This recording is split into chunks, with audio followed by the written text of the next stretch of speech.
Welcome to another episode of Beyond the Final Whistle with myself, Usanani Mangisa. This week it's bound to be exciting. We've got the Springboks rugby match to review, and I know the guys are feeling a little bit hot under the collar to say what they need to say. Please join in the conversation at Grid Sports and hashtag Beyond the Final Whistle.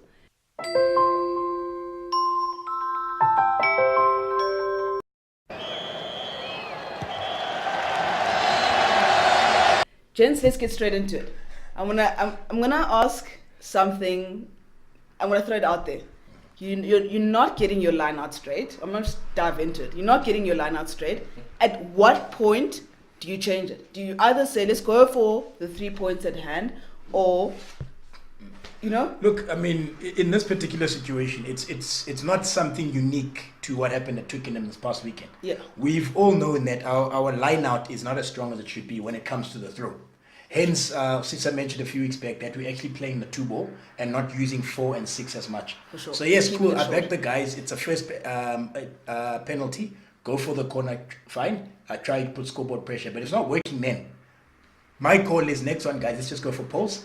Let's let everyone relax. Let's let the nerves calm, and let the guys get into the game. So I mean that would have been my call from that particular. Also, at a point, Zisa, where England were a man down, so we weren't putting them under any sort of pressure by missed lineouts. Yeah, I think we missed an opportunity. I mean, we saw a couple of weeks ago Ubongi Mbonambi go off after 20 minutes or whatever it was.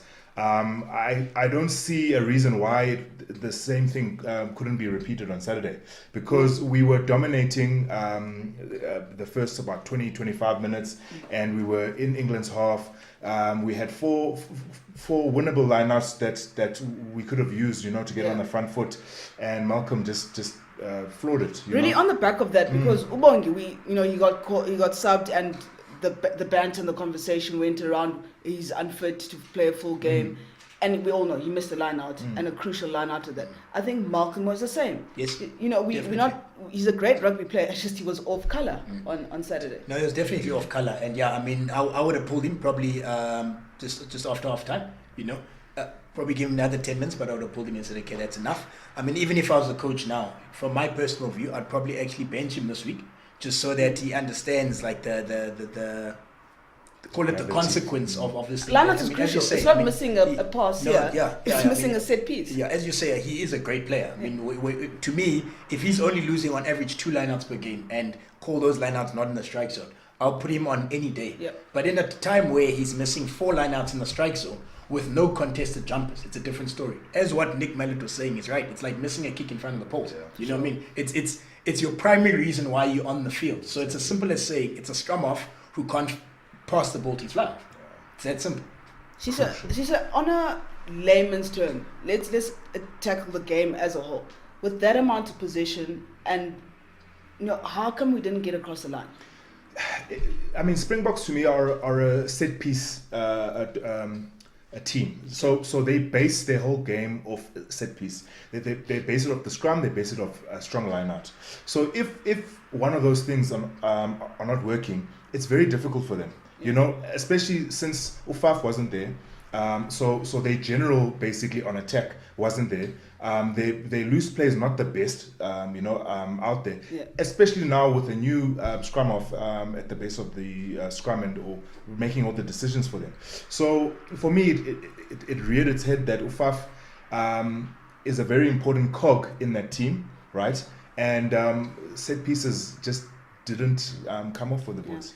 And I think just to add to that, talking about not going over the line, I think a player that we also missed other than Faf was Willie Leroux. Yeah. So if you saw, I mean, a number of times I think Pollard did call it the long pass.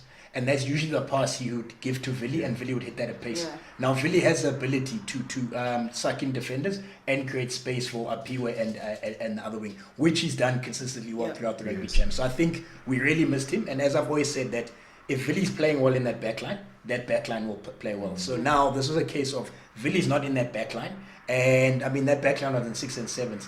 Dialinde getting a lot of good go forward, but then fluffing it by losing it in contact. So we didn't really seem to have, call it, clear structure and shape, and call it a simple plan as to how we're going to get across the advantage line on that particular But guys, on that, 6s and 7s at a Springbok level should still be okay.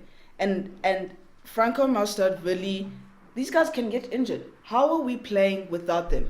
We're going to discuss that they're coming back into the squad for this weekend's game. But we need to start understanding that an India tour like this, some guys can be left at home to rest. And the guys on tour must play. Yeah. It's a difficult one, Snacks.